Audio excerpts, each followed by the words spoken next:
Hello friends, नमस्कार friends. आज हम हल करने वाले हैं एक्सरसाइज 13 के को। इससे पहले देखेंगे हमने एक्सरसाइज 12 तक ना सभी प्रश्न को सॉल्व करवा दिए हैं। तो अगर आपने इससे पहले वाला वीडियो जो नहीं देखे हैं तो एक बार जाकर जरूर से देखिएगा। प्लेलिस्ट में सभी वीडियोज आपको चैप्टर वाइज मिल जाएगी। तो 13 का है, पहला बोला गया है कि निम्नांकित आकृतियों की दर्पण रेखा सममिति रेखा खंडित रेखा के रूप में दी गई है। प्रत्येक आकृति को पूरा करें। इस दर्पण में देखेंगे तो कैसा लगेगा, ऊपर का भाग इस प्रकार से है तो सेम ऐसा ही फिगर ना ये इस प्रकार से हमारा यहाँ पर नीचे बनेगा। ठीक है, जैसे यहाँ पर इस प्रकार से दिया गया ना, तो इसको जैसे ऊपर वैसे ही नीचे बना देंगे। तो सीधा से बनाइएगा, देखिएगा थोड़ा टेढ़ा हो गया, ये गोल बन जाएगा पूरा। ठीक है, इधर इस प्रकार से, तो जितना इधर पाई गया है ना उतना और यहाँ पर लंबा करेंगे। इस प्रकार से जितना इधर गया है ये वाला दर्पण में देखेंगे तो इस प्रकार से हो जाएगा कि नहीं। ये ऐसे है तो ये ऐसे हो जाएगा, ये नीचे है तो ये ऊपर हो जाएगा, इस प्रकार से देखेंगे। ये आकृति पूरी हो गई है ना, आप कहेंगे बिल्कुल। तो जस्ट ऐसे ही आगे बनाना था। पहला का चारों प्रश्न हल हो गया है, पांचवा में चलिए देखेंगे। ये रहा दूसरा, बोला गया है कि नीचे यहाँ पर सममिति रेखाएं दी हुई है, अंत छेद ज्ञात करना है। किस प्रकार से यहाँ पर ज्ञात करेंगे जो देखेंगे। यहाँ पर एक से लेकर के 5 प्रश्न आपके सामने हैं। तो बस आपको ये देखना है ना, ये वाला यहाँ पर है। ठीक है, ये इस प्रकार से अगर बीच में मान लेते कोई दर्पण है तो जस्ट यहाँ पर ये वाला जो गोल है ना वो जस्ट इधर आ जाएगा इस तरफ। आप चाहें तो ये वाला पूरा फिगर यहाँ पर ऐसे करके क्रिएट कर सकते हैं खुद से। ठीक है, ऐसे करके, और जो यहाँ पर गोल था उसको आप यहाँ पर दे दीजिएगा। फिर इस प्रकार से ये वाला फिगर क्रिएट कीजिएगा। ये वाला गोल देखेंगे जो यहाँ पर नीचे है इसको आप यहाँ पर ऊपर बनाएंगे। फिर इस प्रकार से फिगर बनाएंगे। ये इधर है तो इधर बना देंगे, ये इस तरफ है तो जस्ट इसके अपोजिट इधर बना देंगे, ये इधर है तो इसके अपोजिट ये इस प्रकार से बना देंगे। बताइए क्या यहाँ तक में कोई दिक्कत है? आप कहेंगे बिल्कुल भी नहीं। तो ये फ्रेंड्स हमारा दूसरा नंबर यहाँ पर कंप्लीट हो जाता है। ठीक है, आगे देखेंगे नीचे तीसरे को, देखिएगा। तीसरे नंबर में बोला क्या गया है कि नीचे दी गई आकृतियों में खंडित रेखा को दर्पण रेखा मानते हुए परावर्तन यानी रिफ्लेक्शन को देखना है और बताना है कि चित्र 1 2 3 4 में किस किस में खंडित रेखा। ये देखेंगे, ये चारों चित्र आपके सामने हैं। ठीक है, इसमें देख करके बताना है। तो देखेंगे पहला नंबर में ये इस प्रकार से डिवाइड किया हुआ है, तो जितना पार्ट इधर वाला है ना ठीक उधर पार्ट इतना वाला है। सममित रेखा का मतलब होता है कि एक फिगर अगर ये इसके ऊपर आ जाए तो दूसरे को ढक देना चाहिए। ठीक है, तो इधर ढक देगा पूरा, बीचों बीच से आधा ये। तो क्या यहाँ पर बोला गया किस किस रेखा में खंडित रेखा सममिति है, तो ये तो है। ये देखेंगे सी को बीच से काटेंगे तो जितना पार्ट ऊपर है ना सेम उतना पार्ट नीचे है, तो ये भी है। अब देखेंगे यहाँ पर तीसरा नंबर, और यहाँ पर देखेंगे चौथे नंबर को। अगर यहाँ पर तीसरा में आप चेक करेंगे तो इस प्रकार से डिवाइड है, तो देखेंगे फ्रेंड्स ऊपर तो इतना सारा है लेकिन नीचे इतना है। देखिए ये वाला रेखा तो सिर्फ इसको ना ढक पाएगा लेकिन इसको तो नहीं ढक पाएगा। तो क्या ये वाला खंडित रेखा सममिति है? तो नहीं। इसको बीच से डिवाइड करेंगे, आधा इधर, तो जी बिल्कुल जितना इधर पार्ट है उतना इधर है। मतलब समझिए कि बैलेंस करना है कि दोनों यहाँ पर सेम रहना चाहिए। ठीक है, तो ये हमारा तीसरा का चारों प्रश्न सॉल्व हो जाता है। आगे देखेंगे चौथे में। ये चौथा प्रश्न आपके सामने है। इसमें बोला गया है कि निम्नलिखित आकृतियों में से निम्नलिखित आकृतियों के लिए ना सममित रेखाओं की संख्या बताना है। एक समबाहु त्रिभुज है, तो समबाहु त्रिभुज में कितना सममित रेखा यहाँ पर होता है? तो आप कहिएगा 3। कैसे? देखिए समबाहु त्रिभुज हम यहाँ पर बनाते हैं। समबाहु त्रिभुज कहने का मतलब होता है ना कि जिसका तीनों भुजा आपस में बराबर हो। ठीक है, देखिए जैसे यहाँ पर से एक विकर्ण डालेंगे तो ये वाला भुजा बराबर हो जाएगा, इस प्रकार से डालेंगे तो ये भुजा बराबर होगा, इस प्रकार से डालेंगे तो ये भुजा बराबर होगा। 1 2 3। तो एक समबाहु त्रिभुज के लिए कितनी सममिति रेखा होती है? तो देखेंगे 1 2 3, तो आंसर में 3 लिखेंगे। ठीक है, एक समद्विबाहु के लिए यहाँ पर कितना होता है? तो देखेंगे ये इस प्रकार से बना देंगे समद्विबाहु त्रिभुज। समद्विबाहु त्रिभुज का मतलब क्या होता है कि जिसकी दो भुज आपस में बराबर हो। ठीक है, सममित रेखा, तो इस प्रकार से बीचों बीच डिवाइड करेंगे तो आधा ये दोनों बराबर हो जाएगा। तो समद्विबाहु त्रिभुज में कितना रेखा यहाँ पर सममित है? देखेंगे तो एक ही रेखा ना बना है, तो आंसर में लिखेंगे 1। अब अगला है विषम बाहु। विषम बाहु इस प्रकार से हो सकता है, देखेंगे यानी कि कोई भी भुजा ना यहाँ पर आपस में बराबर नहीं होगा, कोई भी भुजा आपस में बराबर नहीं होगा। ठीक है, एक भी नहीं। तो बोला गया तो इसमें कहीं से भी कोई भी सममित रेखा होगा नहीं, तो लिखेंगे 0।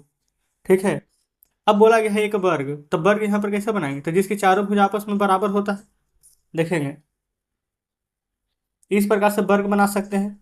तो ये हो जाएगा यहाँ पर से एक लाइन। ठीक है, यहाँ से देखेंगे 2 लाइन, ये वाला 3, ये वाला 4 आ जाएगा ना। तो पूछा गया था कि कितनी सममित रेखा यहाँ पर हो सकती है, तो कितना लिखेंगे? तो आप कहेंगे 4। बताइए कोई यहाँ पर दिक्कत? आप कहेंगे बिल्कुल नहीं। आइए इसी प्रकार से यहाँ पर आयत देख लेंगे। आयत ऐसे बनता है जिसके आमने सामने के भुजा यहाँ पर बराबर हो, ये वाला आमने, ये वाला सामने, आमने सामने के भुजा बराबर हो।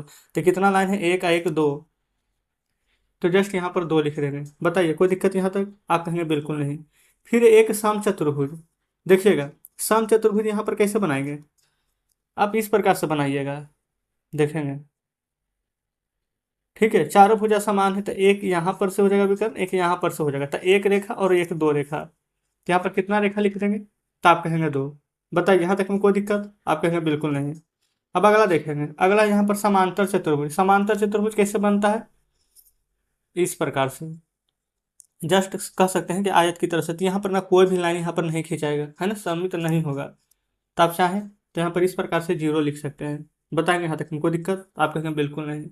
एच नंबर देखेंगे, एक चतुर्भुज जिसकी भुजाएं असमान है। तो जब भुजा ही असमान होगा तो कोई भी क्या रेखा यहाँ पर खिंचाएगा नहीं, तो यहाँ पर डायरेक्ट आंसर जीरो लिख देंगे।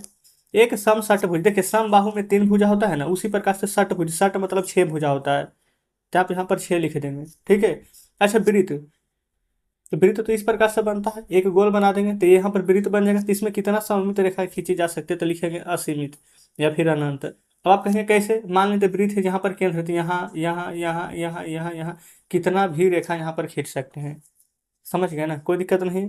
पचपन में आइए, पचपन में बोला गया है ऐसे आकारों के तीन उदाहरण दीजिए जिसमें कोई सममित रेखा नहीं है। देखिएगा, जैसे कि फ्रेंड्स इसी में देख लीजिए ना, एक समांतर चतुर्भुज था, एक विषम बाहु त्रिभुज था, यहाँ पर लिख लेंगे। देखेंगे ना, कॉपी पर 5वां नंबर का आंसर लिखते हैं। देखेंगे, तीन का उदाहरण बोला गया था, तो पहला में लिख लेंगे विषम बाहु त्रिभुज, दूसरा में लिखेंगे समांतर चतुर्भुज, तीसरा में लिख लीजिए अनियमित चतुर्भुज। ठीक है, या फिर आप ये वाला भी लिख सकते हैं, इसमें था ना एक चतुर्भुज जिसकी भुजा यहाँ पर असमान हो। ठीक है। छठा में आइए, बोला गया कि आप निम्नलिखित आकृतियों की सममित रेखा के लिए अन्य क्या नाम दे सकते हैं। जैसे में पहला है एक समद्विबाहु त्रिभुज।